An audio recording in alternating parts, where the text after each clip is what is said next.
자, 오늘 우리에게 주신 하나님 말씀을 함께 읽습니다. 저는 지난주에 이어서 바울이 주님을 처음 만났을 때 그 사건을 우리가 두 번째로 나눕니다. 오늘은 사도행전 9장 이제 10절부터 19절까지 우리 한 절 한 절씩 서로 교독하며, 지난번과 주일날에는 사도 바울이 원하지 않았는데, 정말 원하지, 오히려 그 예수를 믿는 사람을 잡으러 가는 자기 인생의 계획과 방향과 정반대될 때 주님을 만난 거예요. 이렇게 주님 만난 사람은 참 드뭅니다. 이렇게 만나면 고생 되게 합니다, 인간적으로. 차라리 밥 먹으러 교회 왔다가 예수 만나는 게 훨씬 낫지, 반대 서다가. 그런데도 하나님은 그런 바울을 들어 쓰셨습니다. 그리고 예수님께서 그 바울을 뭐라고 아나니아에게 소개했어요? 그가 기도하는 중이다. 이제 오늘은 그 뒤부터 일어난 일을, 그래서 기도하는 사람은 이라는, 우리가 오늘 기도하러 모였는데 한국교회는 기도회로 모여서 기도하는 것이 기도예요. 그러나 성경의 역사를 보고 말씀을 보면 이렇게 모여 기도하는 것도 중요하고, 그 다음에 또 중요한 게 있어요. 더 중요하다고 말하기 그렇지만 또 중요한 게 있어요. 뭘까요? 기도 후에 그 기도에 하나님이 어떻게 일하시는지, 내가 그 기도에 하나님이 어떻게 내 삶에 그 기도의 응답을 위해서 나로 뭘 순종하게 하시는지, 이걸 살피면서 내가 한 기도에 하나님이 내 삶에 역사해 주시라고 하나님의 개입을 요청한 후에, 그 다음에 하나님이 이제 개입하시겠습니까? 안 하시겠습니까? 네. 하실 수도 있고 안 하실 수도 있고 이런 분이 있겠지만 하십니다. 주님이 그렇게 약속하셨고, 우리를 앞서 믿었던 무수히 많은 성도들이 그렇게 얘기합니다. 하나님이 개입하시는데 우리가 기도하고 잊어버리고, 왜냐하면 기도했으니까. 지난 금요일날 가가지고 기도 세게 했지, 목사님이 일어서라고 해서 출석까지 다 불렀잖아. 그걸 기도로 알면 그 다음에 너무나 중요한 한 파트를 잃어버리는 거, 놓치는 거예요. 제가 기도는 뭐라고 그랬죠? 하나님께, 주님께 도움을 요청하는 거예요. 그게 기본이에요. 도움을 달라고 해놓고 하나님이 도와주시려고 하는데 자기는 도움이 필요 없는 것처럼 또 자기 마음대로 살아. 그러면 안 맞는 거죠, 이게. 그래서 오늘은 기도하는 사람은, 하나님이 기도하는 사람을 어떻게 사용해 가시고, 또 기도하는 바울은 어떻게 자기의 삶을 이렇게 기도에 맞춰갔는지를 한번 살펴봅시다. 중요한 건 바울 얘기가 아니라 오늘 저와 여러분의 얘기가 될 줄로 믿습니다. 자, 10절. 그냥 좀 길지만 천천히 같이 읽읍시다. 10절 읽습니다. 그때에 다메섹에 아나니아라 하는 제자가 있더니 주께서 환상 중에 불러 이르시되 아나니아야 하시거늘 대답하되 주여 내가 여기 있나이다 하니, 11절. 주께서 이르시되 일어나 직가라 하는 거리로 가서 유다의 집에서 다소 사람 사울이라 하는 사람을 찾으라. 그가 기도하는 중이니라. 12절 읽습니다. 그가 아나니아라 하는 사람이 들어와서 자기에게 안수하여 다시 보게 하는 것을 보았느니라. 누가 본 거예요? 아니요, 사울이 본 거예요. 사울이 뭘 봤어요?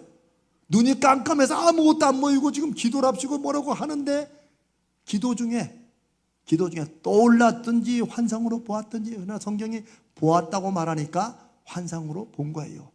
반대 누가 왔어요? 아나니아라는 사람이. 이 아나니아 알아요, 몰라요? 모르는 사람입니다. 근데 이런 아나니아라는 사람이 와가지고 자기 눈을 다시 보게 해주는 그 장면을 본 거예요. 이게 누구에게 일어난 일이에요? 사울에게, 바울에게 일어난 일이에요. 그 얘기를 누구한테 하세요 지금? 주님이 아나니아 사람한테, 결론은 뭐예요?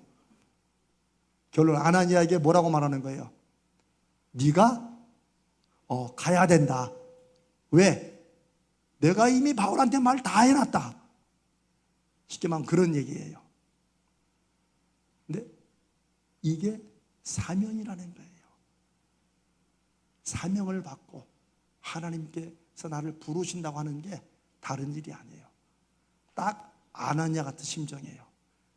내가 막 하고 싶은 일을 하나님이 싹 불러주시면 좋겠죠. 근데 하나님은 많은 경우에 지금 우리 삶에 내가 안 원하는 거, 내가 준비 안 된 거, 나는 한 번도 그런 거 안 해본 거, 나 말고도 딴 사람이 훨씬 잘할 것 같은 그런 일에 부르세요. 봅시다. 13절 아나니아의 대답을 봅시다. 읽습니다. 아나니아가 대답하되 주여, 이 사람에 대하여 내가 여러 사람에게 듣사온즉 그가 예루살렘에서 주의 성도에게 적지 않은 해를 끼쳤다 하더니, 이거 지금 아나니아가 벌써 들은 거야, 소문을. 이미 예루살렘에서 바울이 아주 지독한 인간이라고 이미 소문이 다 났어. 이 예루살렘에서 일어난 일이에요. 근데 아나니아가 진짜 하고 싶은 말은 14절이에요. 읽습니다. 시작. 여기서도 주의 이름을 부르는 모든 사람을 결박할 권한을 대제사장들에게서 받았나이다 하거늘. 초점은 어디 있어요? 예루살렘에서 했으면 예루살렘과 다마스커스는 거리가 있어요. 그냥 쉽게 훅 갈 수 있는 거리가 아니에요. 근데 거기서도 적지 않은 해를 끼쳤는데 문제는 뭐예요? 여기서도 어디예요 지금? 다메섹이야, 다마스커스예요. 그러니까 사울은 그 다마스커스라는 그 도시까지 얼마나 가까이 갔을 때 예수님이 나타나셔서 눈을 멀게 하시고 그냥 땅에 쳐박았고 그렇게 만나셨는지는 모르지만 결국 바울은 어디에 도착했어요? 다메섹에 도착했어요. 그거 참 신기해. 차라리 딴 데로 빼셔야 되는데 결국 와요. 근데 이런 일이 사울의 인생이나 우리 인생에 많이 나타나요. 우리가 잘못 구하고 바람직하지 않은 것을 구할지라도 하나님은 때로 결국 그 길로 인도하세요. 그런데 몸은 가는데 사람은 내가 다른 사람이 되어갈 때가 많아요. 그 참 하나님의 그런 인도하심은 참 신비한 것 같아요. 다메섹에서도 주의 이름을 부르는 모든 사람을, 교회 대표들만 핍박하는 게 아니에요. 예수 옛자만 꺼내도 잡아들이고 심지어 옥에 가두는 것은 물론이요, 죽일 수도 있는 그런 막강한 권한을 받았습니다. 가겠다는 거예요? 못 가겠다는 거예요? 아니, 여러분 지금 아나니아 심정으로 읽어야 돼요. 뭐 가든 말 나하고는 상관없으니까. 그게 아니라고. 여러분 같으면 그렇지, 못 가겠다지. 자, 여러분은 가겠어요, 못 가겠어요? 제가 차마 대답은 안 묻겠습니다만은 한번 마음속에 생각 없이, 여러분 같으면 가겠냐 못 가겠냐 하는 거예요. 바로 이렇게 말씀을 여러분들이 읽을 때 이게 아나니아 얘기가 아니라 지금 내 삶 속에서 내가, 하나님은 나에게 이걸 하라고 하시는데 이 목사의 설교를 통해서나 어떤 분에서 이거 하라고 자꾸 하는데 이거 내가 해야 될까 안 해야 될까, 이런 일들이 부지기수로 많죠. 그럴 때 여러분은 아나니아 심정으로 이 말씀을 듣고 하나님께서 지금 그걸 물어보시는 거예요. 여러분이 만약에 여러분의 실제 생활과 삶 속에서 무슨 말씀이든지 여러분과 연결해서 가만히, 내가 지금 이 사건에서 요럴 때면 나는 어떻게 되지? 아나니아라면 어떻게 할까? 나라면 이렇게 하면 성령께서 여러분의 눈을 열어주셔서 그 성경 말씀을 통해서 하나님의 음성을 듣게 하시는 줄로 믿습니다. 분명합니다. 여러분, 하나님께서 갑자기 누구야? 이렇게만 부르고, 그런 일은 인생에 안 일어나는 게 훨씬 좋습니다. 왜 그런 줄 아세요? 그렇게 하나님을 경험하잖아요. 그러면 그거 외에는, 그 정도 외에는, 그거 아니면 하나님의 음성을 듣기 힘들어져요. 한국교회 70년대, 80년대 이런 역사들이 많이 일어났어요. 문제는 사람은 연약해서 강력한 걸 받으면 그 다음에는 좀 약한 거에 마음이 가요, 안 가요? 안 갑니다. 시시한 거죠. 시시한 거야. 사람이 우리가 겸손하고 만약에 우리 안에 좀 이 선함이 있다면 처음에는 강해도 두 번째 좀 약해도 아이고 지난번에 했으면 되지 이렇게 먹으면 좋은데 사람은 대부분 그렇지 않습니다. 뭔가 강렬한 경험이 있으면 그 다음에는 내가 흡족하고 만족하려면 더 커야 돼요. 이게 사람의 악한 본성인데 이걸 그나마 알고도 말씀 가운데 그래 내가 내 스스로의 함정에 빠지면 안 되지 이렇게 마음을 잡으면 내가 암을 하나님의 기도해서 나았다 할지라도 그 다음에는 내가 기도해서 감기만 나아도 여전히 암을 고치신 하나님이 내 감기에도 역사하시는 하나님이 되는 거예요. 그게 믿음으로 사는 거예요. 그런데 암을 하나님께서 고쳐주셨다 그러면 그 다음에 감기 정도는 하나님이 역사도 하냐. 다른 사람이 아이고 그 정도 가지고는 이제 교만도 들어가지. 그럼 나는 더 큰 걸 요구하죠. 저는 오늘 밤에 저에게도 여러분에게도 지금 아나니아가 아니 하나님 지금 이거 어떻게 가라는 얘기입니까? 죽으라는 얘기입니까? 혹은 여러분 마음으로 아나니아의 대답을 여러분 안에서 나라면 뭐라고 했을 것인가 한번 생각해 보십시오. 오늘 여기 우리 안수 집사님들, 권사님들 이제 되실 우리 교육 후보들이 이렇게 온 거는 아나니아만큼 가면 죽을지도 모르는데 그래도 가보자라고 결단을 하고 왔습니까? 물론 큰 결심했지만 솔직히 그것까지는 아니잖아요. 그렇죠? 그런데 하나님 앞에 순종하고 믿음으로 역사하시는 하나님을 만난다는 것은 이런 것에서부터 내가 자꾸 해볼 때 안 하는 게 훨씬 편하고 좋은 나의 관성, 옛 습관들이 조금씩 깨지는 거예요. 하여튼 하나님께서 한 방에 큰 역사로 이거를 기도할 때는 조심하셔야 돼요. 정말로 진심으로. 왜? 그렇게 하나님을 경험하면 사울처럼 또 우리가 간접으로도 많은 분들이 그 나중에 그걸 다 겪어서 난 다음에 그 결과는 아름답지만 그 과정은 고생도 되게 해요. 그러니 작은 것에도 이렇게 순종해 나갈 때 주님이 말씀하시는 것처럼 네가 작은 것에 충성하였으니 내가 더 큰 것을 맡기겠다. 이 근육을 키우는 것과 비슷해요.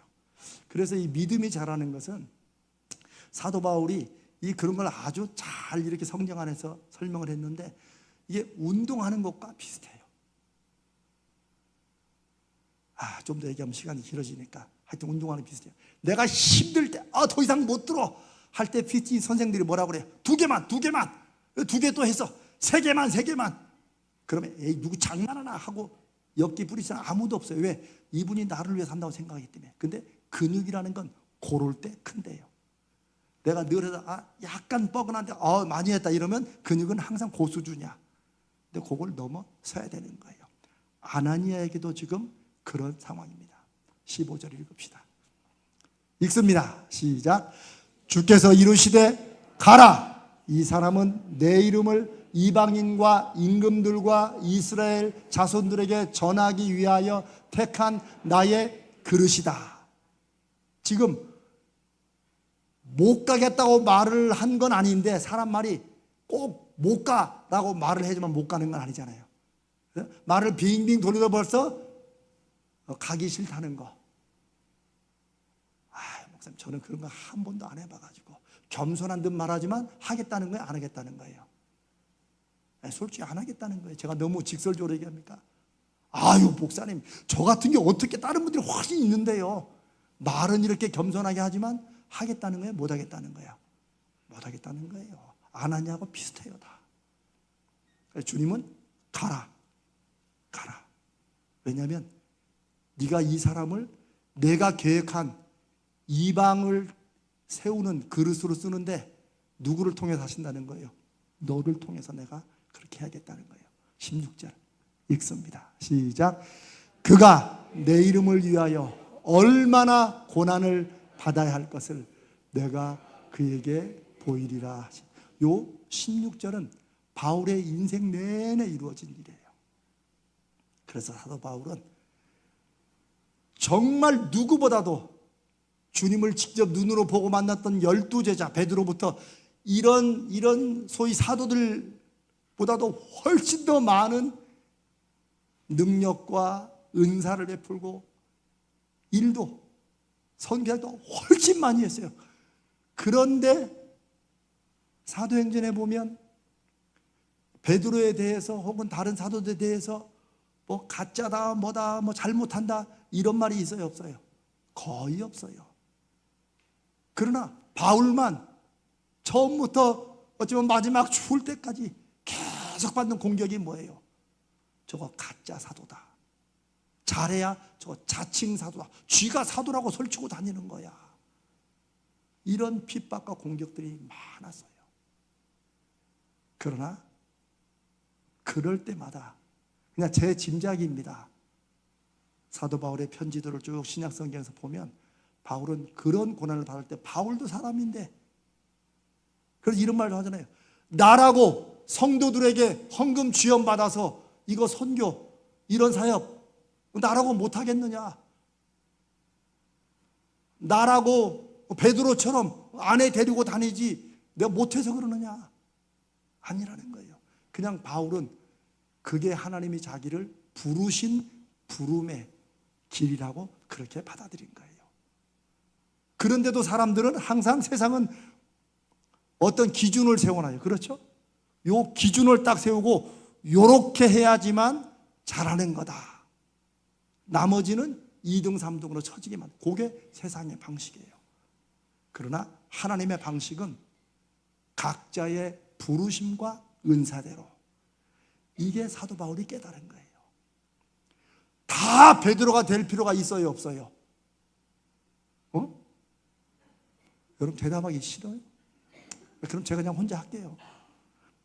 다 베드로가 될 필요 없는 거예요. 다 사도 요한이 될 필요가 없는 거예요.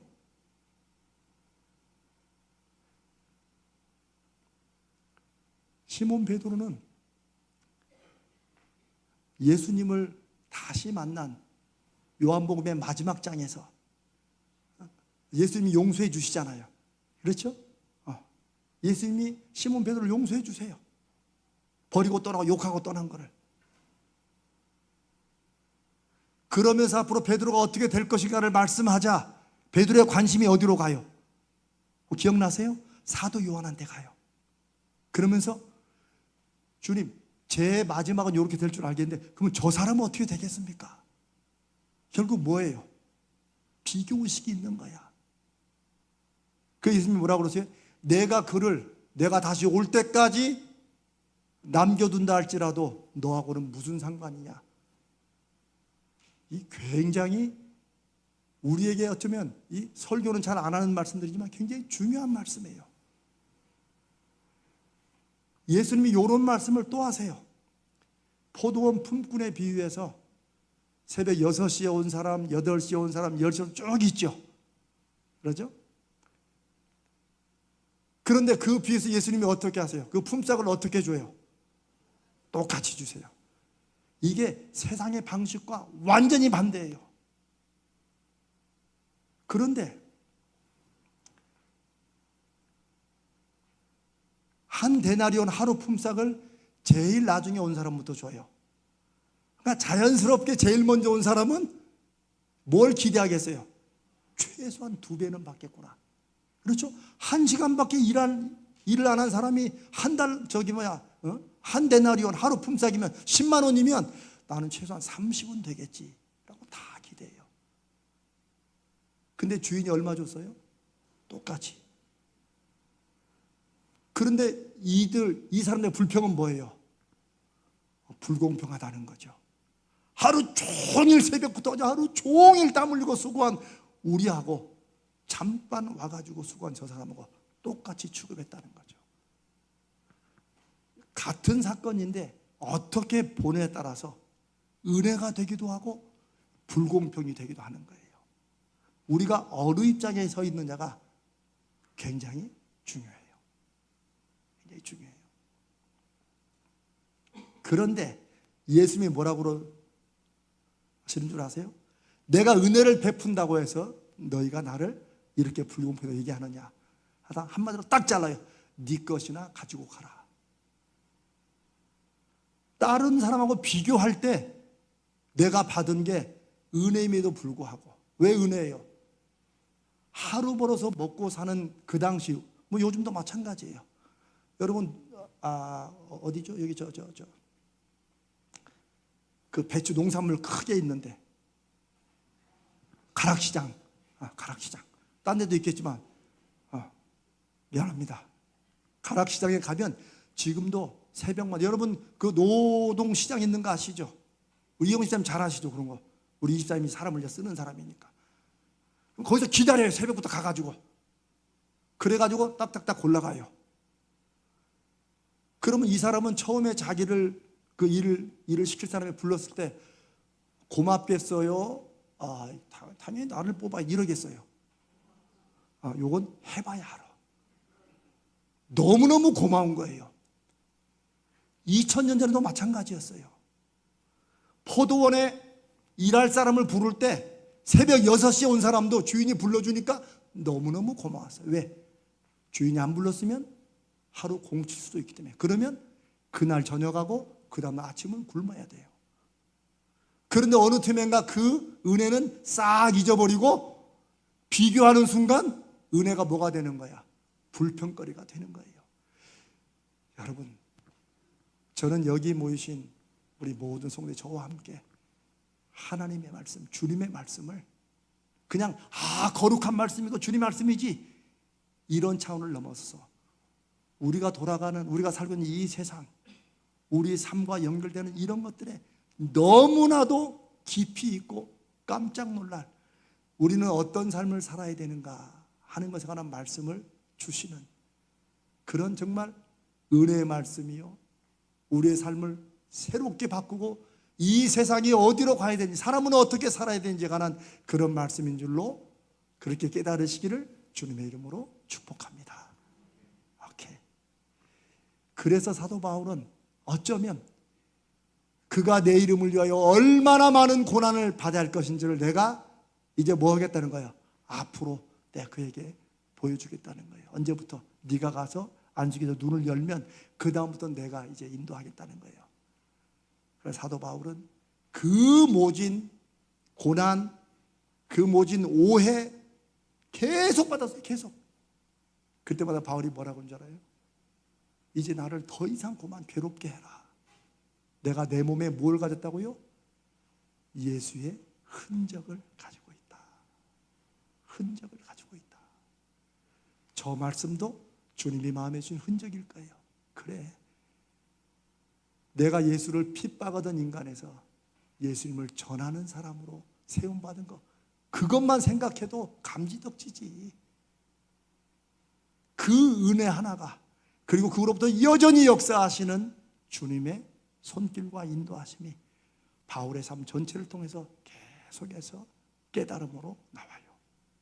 그게 여러분, 우리가 주일날 지금 이 성경 통독할 때 쭉 들으면서 어떤 말씀들을 막 연구하기보다는 그냥 바울이란 한 사람, 우리와 똑같이 인생을 중요하게 살았던 한 사람의 예수 만나고 나서 일생의 고백이 거기에 담겨 있다라는 그런 마음으로 한번 들어보시기 바랍니다. 나도 저런 마음이 있었는데, 이렇게 될 때 하나님이 여러분에게 말씀하시는 줄로 믿습니다. 17절 봅시다. 이제 이게 주님의 말씀이에요. 15, 16절.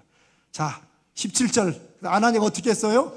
아나니아가 떠나 그 집에 들어가서 그에게 안수하여 이르되 형제 사울아. 여기 중요한 구절이 있죠. 중요한 단어가 있어요. 뭐예요? 맞아요. 이게 드디어 여러분들이 저와 함께 지금 말씀에 요 은혜로 들어온 거야. 옛날에는 잘 몰랐죠. 솔직히 신경 안 쓰고 읽으니까. 그런데 요렇게 읽는 거예요. 왜? 앞부분에서 아나니아가 어떻게 하면 안 가려고. 왜냐하면 이거 갔다가 얘가 눈 모른 척 있지만 가가지고 눈 딱 떠가지고 또 이럴 수 있잖아요. 잘 잡았다. 이런 사람은요, 그때나 지금이나 다 마찬가지예요. 주님을 거스리려고 안 가는 게 지금 상황이 이렇잖아요 라고 하는 우리가 똑같은 거예요. 그런데 16절과 17절 사이에 무슨 일이 있었는지 모르지만 아나니아가 가서 그 사울을 뭐라고 불러요? 형제 사울아. 이 형제라는 의미는 뭐예요? 이제 우리가 함께 예수를 믿는 제자다. 예수님으로 인해서 우리가 가족이 되었다는 굉장히 중요한 단어예요. 우리 교회는 잘 그런 거 안 하죠. 그거 좀 소름 돋아서 그러나 우리 성도들끼리 아유 자매님, 형제님 이런 얘기 안 하죠. 보통 한국에서 오래된 교회들은 그런 거 안 해. 뭐 꼭 그런 거 해. 물론 꼭 그런 걸 해야만 되는 건 아니에요. 그러나 형제 자매로 부르는 데는 깊은 2000년간 지속되어 온 중요한 신앙적인 의미가 있어요. 내가 그리스도 안에서 이제 우리가 한 가족, 진짜 피를 나는 형제보다도 예수 그리스도의 보혈로 인해서 더 끈끈하고 이 땅에서 영원까지 가는 가족이 되었다는 의미가 형제 자매예요. 이건 제가 신학적으로 설명하는 것으로만 끝나지 않아요. 초대교회는 바로 이 형제 자매로 부르는 것 때문에 엄청난 핍박을 받았어요. 무슨 핍박? 쟤들은 다 가족이라고 부르면서 재물을 탈취하고 안 좋은 일들을 한다. 성적인 거 관련되어 있는 그런 그냥 상상이지. 왜냐하면 그 당시에는 그냥 다른 사람들을 아유 형님, 우리 말하면 형제, 자매 이렇게 부르질 않았어요. 그 당시에 애들은 여자와 함께 그냥 사람 취급도 못 받는 2000년 전 그런 시대에 예수님의 말씀을 받아서 한 아이에게도 하나님이 주신 인격이 있고 하나님이 귀히 쓰는 하나님의 자녀다. 이런 아이들을 얼마나 사랑했어요. 그랬더니 뭐라고 소문이 났어요? 애들을 실실 꼬셔가지고 애들을 잡아먹는 데까지 나왔어요. 소문이. 그게 초대교회 역사가들의 기록에 나와 있어요. 이런 점에서 형제 사울아 이거는 굉장히 중요한 반전이에요. 아나니아가 나이가 많았으면 어이 동생이라고 말하는 거예요. 혹 사울이 나이가 더 많았으면 형님이라고 부르는 것 똑같아요. 예수님으로 해서 만난 그런 뜻이에요. 아나니아가 바뀌었어요, 안 바뀌었어요? 어이 바뀌었어요, 안 바뀌었어요? 바뀌었습니다. 이게 중요한 거예요. 제가 오늘 여러분과 나누고 싶은 말씀은 바울과 아나니아 각자의 상황과 환경 속에서 도저히 그렇게 할 수 없는데 기도하는 사람들이기 때문에 자기 상황이나 생각이나 경험에는 도저히 안 되는데도 불구하고 이게 바뀌는 모습들을 우리가 지금 읽고 있는 거예요. 자, 그 다음에 있습니다. 주, 시작. 주, 곧 네가 오는 길에서 나타나셨던 예수께서 나를 보내어 너로 다시 보게 하시고 성령으로 충만하게 하신다. 다시 보게 하시고 하는 것은 뭐예요? 지금 바울이 눈이 안 보이니까 그 눈을 열어요. 그러니까 이 눈이 가려진 게 주님의 계획 속에 있었던 거예요. 왜? 그냥 성경에 안 나와 있지만 왜 그럴까요? 왜 주님이 눈부터 가렸을까요? 네? 능력, 집중도 되고. 저는 요놈 눈 떠놓으면은 그 충격은 있었지만 일단 급한 일부터 처리하고 뭔가 이렇게 하려고 했기 때문에 사람은 눈을 가려놔야 함부로 못 다니잖아요. 그렇죠? 물론 오랜 동안 눈이 안 보이신 분들은 이제 이게 잘 듣고 다니시지만 막 눈이 멀어가지고는 눈이 안 보이는데 여러분 다닐 수 있어요? 그러니까 다른 사람 손에 끌려 다니는 거예요. 예수님이 사울을 꼼짝 못하고 묶어두는 길이에요. 그리고 집중도 하겠죠. 안 보이니까 뭐 하겠어, 계속. 여러분, 몽골에 아주 기막힌 게 있어요. 우리는 사나운 개를 묶어둘 때 어떻게 묶어둬요? 우리는 기둥에다 목줄 매서 묶어놓잖아요. 그러면 그 개한테 내가 접근할 수 있나 없나는 뭘로 판단해요? 맞아요. 목줄의 길이로 판단해요. 내가 지금 무슨 말하는지 잘 들어보세요. 목줄의 길이로 판단해요. 요게 우리나라예요. 뭐 일본도 그러고 다 그러겠죠. 몽골은 생각이 달라요. 우리는 공간으로 제한을 해요. 여기까지만 오고 그 다음에 못 나가게. 몽골은 개를 묶어놓을 때 발 하나를 이렇게 묶어놓는데요. 이 앞발 하나를 묶어놓는데요. 그러면 결국 그 개가 나한테 와요, 못 와요?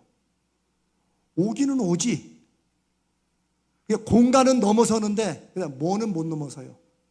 시간은 못 넘어서지. 무슨 말이냐? 저놈이 앞발 없어가 이렇게 묶여가지고 세 발로 이렇게 올 때 나는 어떻게 보고? 그렇지, 피할 수 있는 거지.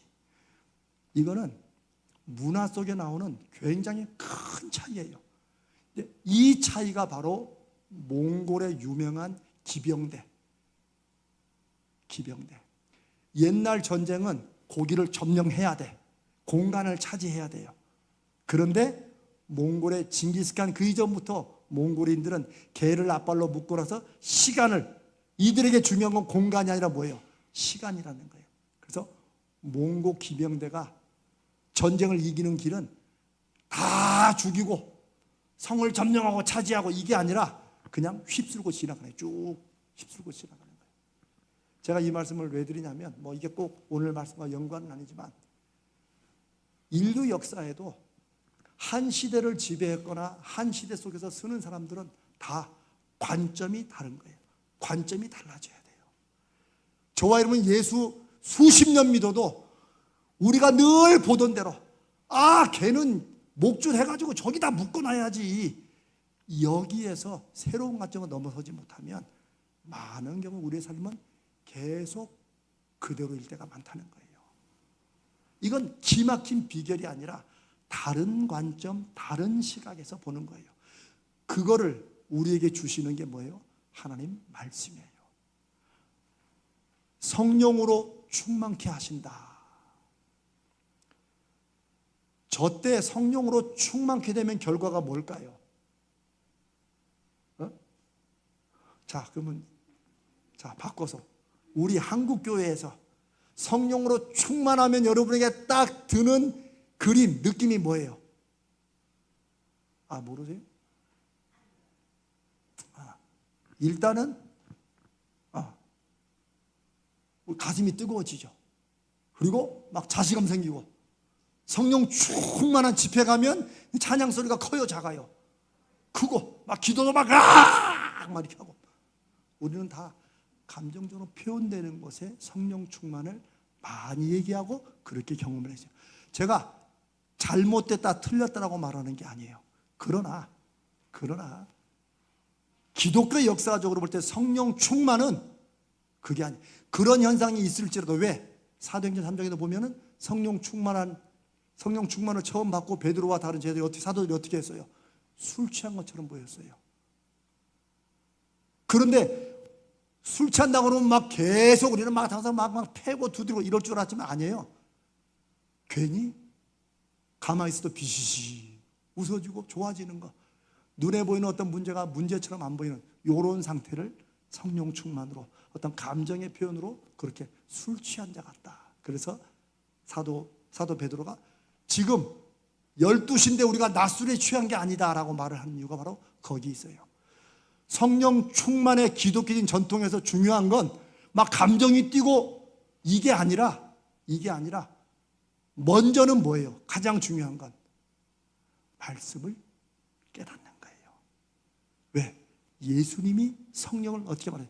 성령이 너에게 임하시면 너희가 펄쩍펄쩍 뛸 것이다? 아니에요. 내가 너에게 말한 것을 생각나게 하고 또 가르쳐 주시고 그걸 지키도록 인도해 주실 것이다. 그러니까 2000년 전 초대교회 전통에서 성령 충만은 말씀을 깨닫는 거예요. 깨닫는 게 머리로 깨닫는 게 아니에요. 확신이 선다는 거예요. 제가 이번 주일에 확신에 대해서 설교를 하려고 준비하고 있어요. 확신이에요, 확신. 확신. 여러분, 우리 결혼할 때 이렇게 처음에 남녀가 만났을 때 콩깍지 씌운다고 하잖아요. 콩깍지, 진짜 콩깍지가 씌어요? 아니죠. 그걸 다른 좀 고상한 말로 하면 뭐예요? 제가 방금 설명한 확신이라는 거예요. 확신. 이 사람 아니면 안 돼. 이 사람하고만 결혼하면 모든 게 다 이런 확신이에요. 물론 요즘은 다 깨져가지고 건강증명서 떼오고 뭐 재산세 떼오고 또 뭐 이렇게 한다고 하니까 성령으로 충만하게 하신다. 이 말은 아나니아가 사도 바울에게 지금 바울이 예수님이 누군지 알아요, 몰라요? 전혀 모릅니다. 갑자기 나타나가지고 그냥 자를 그냥 말을 밑으로 그냥 꼬라박고 막 이런 상황이 지금 자기가 알고 있던 모든 구약 성경이 막 혼동되는 거예요. 그런데 눈을 다시 보게 하시고 그래서 기적을 경험케 하시고 그 다음 뭐예요? 성령으로 충만하게 하신다라고 말할 때 아나니아가 깨달은 성령 충만은 아나니아에게 전하라고 하신 성령 충만은 뭐예요? 네가 이제 누구를 알게 될 것이라고? 예수 그리스도를 알게 될 것이다. 당시에 누구보다도 구약 성경을 많이 알고 있던 바울에게 네가 알고 있는 것은 지금 잘 알고 있다, 아니 잘못 알고 있다. 잘못 알고 있다는 거죠. 성령이 충만하셔서 네가 이제 말씀을 보면 그 말씀 속에 안 보였던 예수 그리스도를 이사야 선지자나 다른 선지자들이나 저 모세오경부터 예수님이 어떻게 예언되고 이 땅에 오셨는가를 성령이 충만하셔서 너로 깨닫게 하시고 너로 가르치게 하실 것이다. 그래서 사도 바울의 편지 중에 뭐예요? 예수 그리스도가 하시는 일은 뭐예요? 모든 공중의 권세 잡은 자들과 세상의 모든 지식과 하나님 아는 것과 반대되는 모든 것을 어떻게 해요? 깨부수시고 라고 말하는 게 바로 그거예요. 여러분 바울사도 이런 말 했던 거 기억하세요?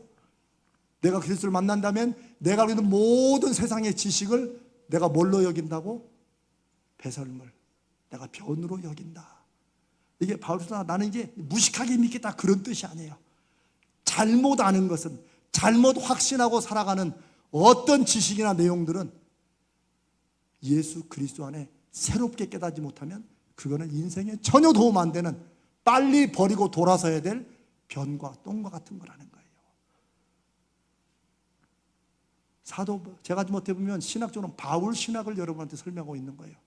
그러나 신학적인 깊이로 안 들어가더라도 우리는 처음에 바울이 주님을 만나고 기도하는 중이라는 그런 소개를 받고 그 다음에 눈을 뜨고 성령으로 충만케 하신다. 이 말이 그 다음부터 바울이 어떤 생각을 하는가를 가장 잘 보여주시는 아주 중요한 말씀이에요. 이런 일들이 기도할 때 일어났고 그리고 바울은 계속해서 기도의 삶을 살아갑니다. 신약 성경에 바울이 기도했다 이런 말이 자주 나오지 않지만 늘 기도했기 때문에 맨날 기도했다 아침 먹고 기도했다 점심 먹고 기도했다 이리 쓸 필요가 없으니까 안 쓴 거예요. 어쩌다 한번 기도한 사람들은 기도했다고 쓰겠죠. 그래서 누가 그런 말 하다고요. 성경에 예수님이 우셨다는 말씀이 나와요, 안 나와요? 집사님 나오죠? 근데 성경에 신약 성경 마테마가 누가요? 뭐 예수님이 웃으셨다 나와요, 안 나와요? 안 나오죠. 한 번도 안 나요. 주님이 웃으셨다는 말씀은. 근데 그걸 어떻게 설명하냐면 예수님은 늘 웃으셨다는 거야.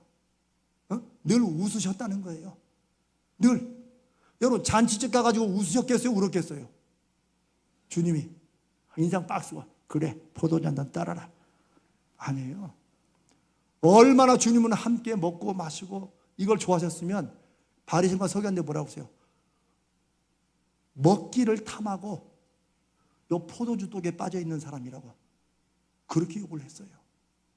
무슨 말이냐? 주님은 우시기보다는 웃으시는 걸 더 많이 했으니까, 여기도 주님이 웃으셨다고 하면 너무 많으니까 우신 것은 몇 번 안 되니까 그렇게 했다. 저는 그것도 의미가 있는 것 같아요. 그게 사실이냐 아니냐가 중요한 게 아니라 우리가 성경을 볼 때 어떻게 그 말씀을 내가 성령의 인도하심으로 어떻게 깨달아가느냐, 이게 중요한 거예요.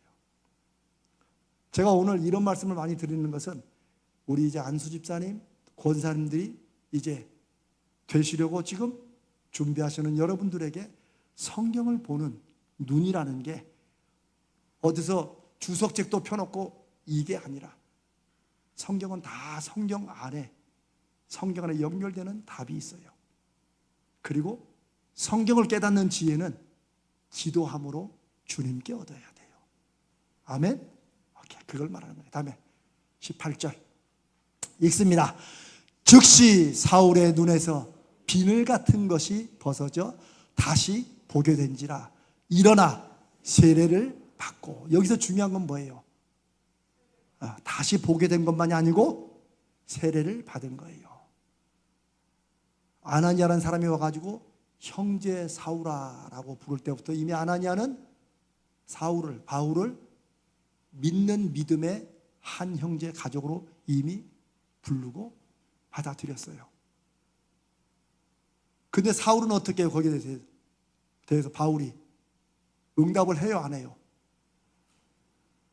응답을 하지요. 그러니까 세례를 받지. 무슨 말이냐면 세례가 눈 뜨려고 받은 게 아니라는 거예요. 보통 우리는 네가 세례를 받으면 눈 떠준다 이렇게 하지. 여러분 그러잖아요. 우리 세상에서는. 왜냐하면 눈 뜨는 게 중요해요. 세례를 받는 게 중요해요.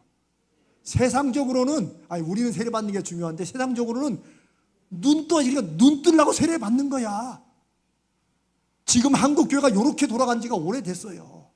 왜 예수 믿어요? 복 받으려고, 병 나으려고, 사업 잘 되려고. 병 낫고 복 받고 사업 받는 게 안 좋은 게 아니에요. 이게 순서가 바뀐 게 문제라는 거예요. 무슨 말씀인지 아시겠어요? 다시 보기 위해서 세례를 받은 게 아니에요. 다시 보게 되고 거기서 주님을 만나고, 아직은 잘 모르지만, 그리고 바울도 주님을, 세례는 어떤 사람에게 줬어요? 세례는 어떤 사람에게 줬어요? 우리는 세례 누구한테 줘요? 1. 헌금 많이 한 사람. 이 목사에게 잘 보이는 사람. 1번, 2번 어떤 거예요? 우리 김일희 집사님 지금 순간적으로 눈이 지금 무슨 말 하는 거야? 누구라도 예수를 구주로 고백하는 사람. 그게 진심이든 아니든 그걸 떠나서 누구든지 성령으로 함께하지 않으면 그리스도를 주라고 시인할 수 있다 없다. 그래서 군대에서는 속된 말로 소방호수에 물 뿌리듯이 세례를 준다는 말도 있었어요. 사실 그렇게 하진 않지만, 그러니까 초코파이 때문에 다 세례를 받는다고 했어요. 그런데도 오늘날에 군선교를 여전히 하는 이유는 뭐예요? 사람 볼 때는 초코파이 먹으려고 예수 믿은 거지 라고 해도 주님은 그런 일을 통해서라도 젊은이 하나를 주님께로 연결하는 길로 쓰신다는 거예요. 그때는 뭣도 모르고 했던 고백과 세례받은 것이 나중에 돌아보니까 그때가 주님이 나를 부르신 때구나. 나는 초코파이에 끌려 주님께로 나갔는데 주님은 초코파이를 통해서 더 큰 은혜를 주는, 이렇게 깨닫는 거예요. 일어나 세례를 받았다. 19절 읽습니다. 음식을 먹음에 강건하여 지니라. 사울이 다메섹에 있는 제자들과 함께 며칠 있을 때 그 다음에 뒤에 이제 또 다음 주에 하게 전도하러 나가요. 여러분, 이제 오늘 제가 이렇게 이 말씀을 여러분과 한 절 한 절 나누면서 기도하는 사람에게 나타나는 실제적인 특징이 뭘까? 한 가지만 얘기하면 바뀐다는 거예요. 바뀐다. 뭐가 바뀌어요? 여러분, 아나니아가 뭐가 바뀌었어요? 그렇죠. 생각이 바뀌었죠. 자기가 지금 이 상황, 예루살렘에서 그랬고 지금 여기서 더 큰데, 이거는 아나니아의 솔직한 말이고 실제 그랬어요. 아나니아는 목숨 걸고 가는 거예요, 사실은. 그런데 그게 바뀌는 거예요. 왜? 주님의 제자고 기도하는 사람이기 때문에. 그리고 다른 예수 믿는 사람들을 많이 옥에 가두고 적지 않게라고 말했지만 엄청난 피해를 준 그 사울을 주님의 말씀 한마디에 내가 앞으로 쓸 그릇이다. 앞으로 고난도 많이 받을 것이다. 그러나 네가 그 시작을 열어줘야 된다라는 지금 일이 일어났어요? 안 일어났어요? 안 일어났죠. 주님의 그 말씀과 계획만 듣고 나는 순종만 하는 거예요. 아나니아의 이런 모습을 통해서 저는 저에게도, 우리 사랑하는 여러분들에게도 순종이라는 게 무엇이냐, 참 내가 다 이해하고 그러면 좋을 것 같습니다, 요렇게 해서 순종을 해야지 속이 편한 게 우리예요. 그러나 순종은 어떤 경우에는 그 말씀과 그 명령을 하신 분이 누구냐에 내 순종 여부를 결정하면 되는 거예요. 아무리 그분이라도 이런 건 아니지, 그러면 사실 내가 그분을 존중하고 사랑하고 존경한다고 해도 사실은 가짜예요. 왜? 그래도 그분이 그렇게 말하면 안 되지, 이런 게 있기 때문에 안 따라가는 거예요. 순종은 말씀하신 그분의 권위에 내가 맞추는 것이지, 그분이 한 말이 옳아서 내가 보기에 이게 되겠구나 해서 하는 것은 적어도 믿음의 순종은 아닙니다. 그러나 여러분, 하다못해 오늘 삼성에 관한 기사가 났지만 삼성, 현대 큰 기업들도 다 마찬가지예요. 제가 우리 지난번에 우리 중직교육할 때 제가 큰 교회 얘기했잖아요. 세상 사람도 마찬가지예요. 그 회사의 권위와 회장님의 권위에 그냥 목숨 걸고 하는 거예요. 그게 맞아서 틀려서 아니에요. 세상도 그런데 예수 믿는 우리는 주님이 이 세상만이 아니라 이 세상 이후까지 주관하신다고 그렇게 듣고 고백하고 믿는다고 하면서도 우리는 여전히 그리 순종을 못하죠. 나에게 맞을 때나 할만할 때 하죠. 물론 저도 이렇게 말씀 나눔으로 한 번에 다 된다고 그렇게 생각하지 않습니다. 왜냐하면 제 인생을 돌아봐도 벌써 제가 하나님 다시 만나고 여기까지 오기까지 97년이니까 벌써 16년, 17년 걸렸어요. 그나마 그렇게 해서 된 꼴이 요 정도야. 사실은 앞으로도 갈 길이 멀어요. 그래서 제가 자꾸 눈물이 나는 것 같아요. 진작 좀 제대로 믿지. 기도하는 사람은 바뀐다. 억지로 바꾸는 것도 있겠죠. 내가 몰라도 그분이 알아서 하시겠지. 이런 게 믿음의 시작이죠. 아나니아가 그렇게 바뀝니다. 그리고 아까 말씀드린 형제 사울이라고 부릅니다.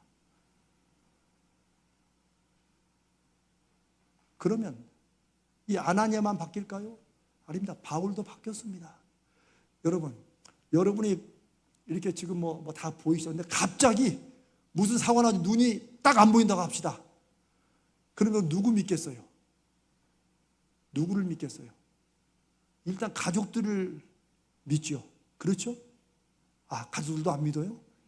그렇지, 가족은 믿지.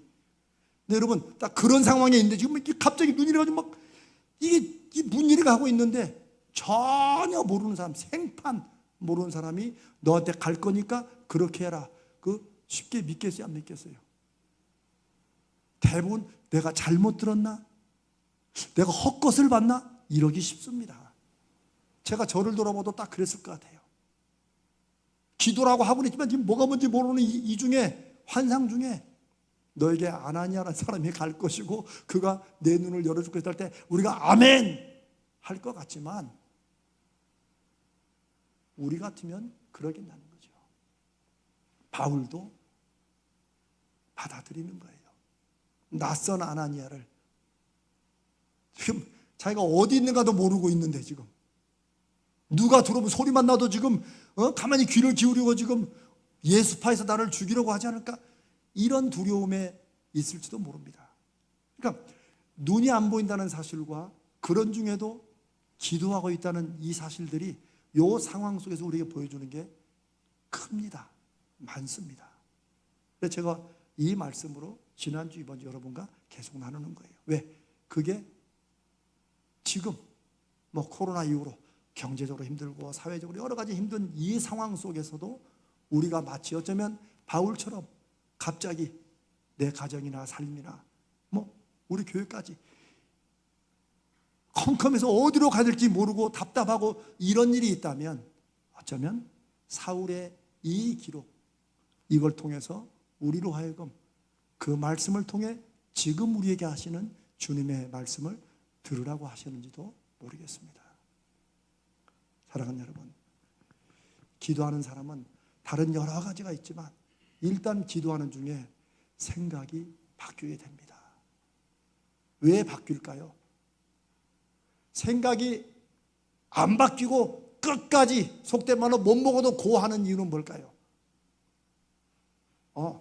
다른 생각, 다른 사람의 말 이것을 듣고 보지 못하기 때문에 그래요, 사실은. 그러나 적어도 비교라도 해보는 거, 마음의 비교를. 제가 아까 사람 비교를 하지 말라고 그러는데 내가 지금 가고 있는 길을 내가 제대로 가고 있나? 늘 이것을 물어본 사람은 그건 불안증입니다. 웃자고 하는 얘기예요. 자기를 돌아보는 것도 좋은데 늘 이거 제대로 가고 있나? 너무 이거는 전전긍긍이라고 해요. 그거 보고. 그게 아니고 내가 나름의 확신을 가지고 인생을 살아가지만 늘 내가 지금 제대로 가고 있나? 뒤를 돌아볼 수 있는 것? 이거는 믿음의 사람이 성령의 인도하심을 받을 때 나타나는 모습입니다. 그리고 사도 바울이 그 모습을 잘 보여줘요.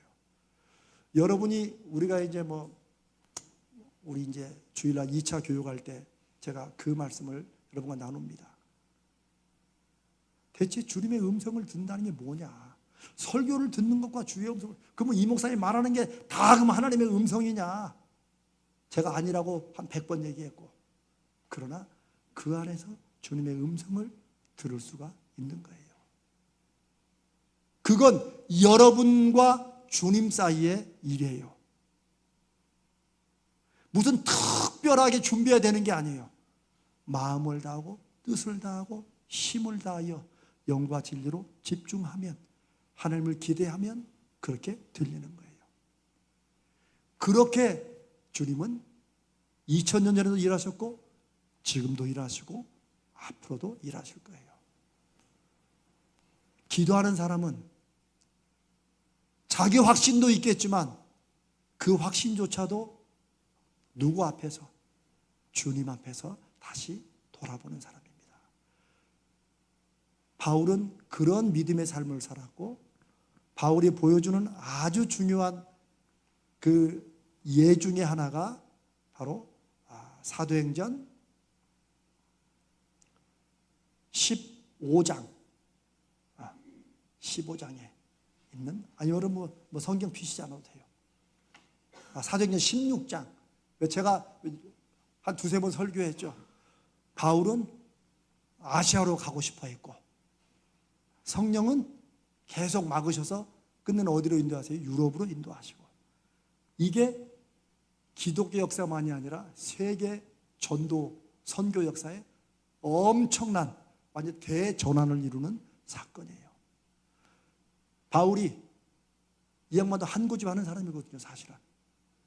그렇게 계속 밀고 나갔으면 아마 이런 하나님이 쓰시는 도구로 쓰임받지 못했을 거예요.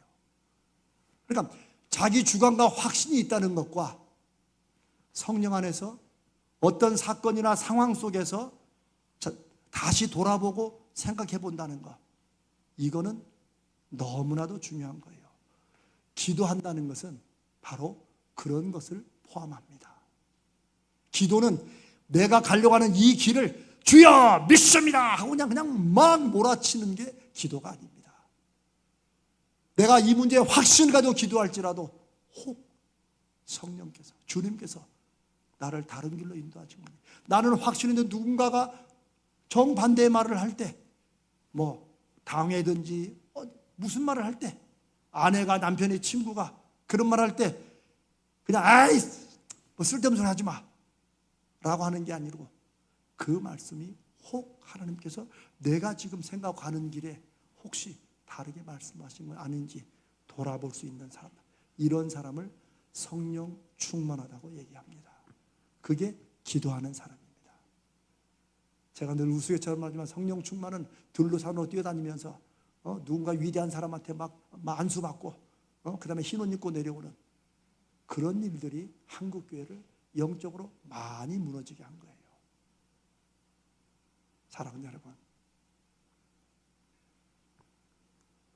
오늘 저는 이 말씀을 여러분과 함께 나누면서 성령 충만한 기도는 겉모습이나 외양에 달려있지 않다는 거예요. 오히려 주의 말씀에 인도하심에, 상황 속에서 하나님의 인도하심을 자꾸 확인해 보는 것. 그래서 야고보 사도는 야고보서 4장 15절에 이렇게 말합니다. 성도는 어떤 사람이냐? 주의 뜻이면, 주님이 원하시면 우리가 살기도 하고, 가로치고는 우리가 죽을 수도 있고. 왜? 주님의 뜻 가운데 있으니까. 이것이나 저것을 하리라 라고 해야 된다. 왜? 우리는 내일을 알지